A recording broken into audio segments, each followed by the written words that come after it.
We tend to think of power as something forged in gold and bloodlines, but in the village of Surajpur, the most unlikely weapon against a monarchy was a lump of wet earth. For generations, this kingdom functioned on a social pyramid that never shifted. The royals lived at the peak, while the artisans lived at the base. These were separate worlds, defined by a hierarchy that no one was ever supposed to cross. Then there was Chameli, an orphaned potter. In her hands, clay it seemed to breathe. Villagers said she possessed a gift that allowed her to put a soul into the mud she shaped. When your status is determined purely by who your parents were, a peasant with undeniable talent becomes a problem. Chameli's skill was a form of merit that the existing system was simply unprepared to categorize. Prince Aditya lived at the top of that pyramid, but he found the palace sterile. He spent his time disguised as a commoner, looking for the vibrancy he felt was missing from his royal life. He met Chameli at a spring festival. While others saw a girl at a market stall, Aditya saw the life force in her art, a spark that was more real than any of the treasures in his father's vault. Their relationship moved quickly, ignoring every law of their society. By choosing a potter, the prince wasn't just finding a partner, he was ignoring the single most important rule of the kingdom. This wasn't a minor scandal. This romance challenged the logic that kept the royals in power. If the prince could value a commoner's merit over her birthright, the reason for the monarchy's existence began to dissolve. The queen mother and her advisor, Maheshwar, saw this as an existential threat.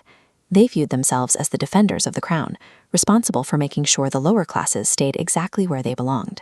The queen issued a challenge. Chameli had 7 days to create a pot that can never be broken and never ran dry. If she failed, she would be removed from the prince's life forever. But the court didn't wait for her to fail on her own. Maheshwar sent a sorcerer into her home at night to destroy her work while she slept. When the elite feel their position slipping, they often abandon the very rules they claim to protect. When physical sabotage wasn't enough, they used words. Maheshwar started a rumor that Chameli was a witch, turning the very villagers who once admired her into an angry mob. It's a recurring pattern in history. When an institution cannot defeat a person's merit fairly, it weaponizes the fear of the community to crush the threat. Forced to flee, the lovers escaped into a forbidden forest. They eventually found a wise sadhu who told them of an ancient temple where the clay itself held the power to survive any test.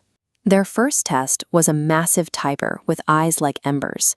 They had to lock eyes with the beast, relying on the talisman the sadhu gave them and the honesty of their intentions to keep it at bay.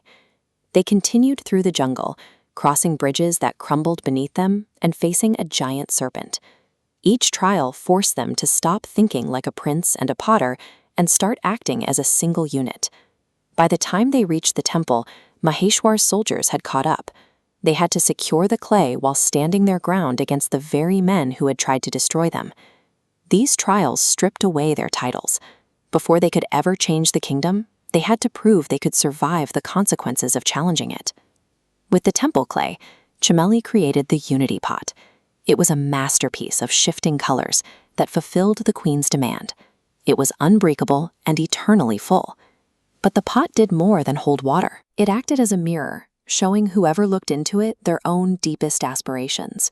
When the queen looked inside, the prejudice she used to justify her power finally began to fade. The fallout changed everything. Maheshwar was exiled for his deceit, and Aditya rewrote the laws of the land, ensuring that skill, not just blood, would lead the people.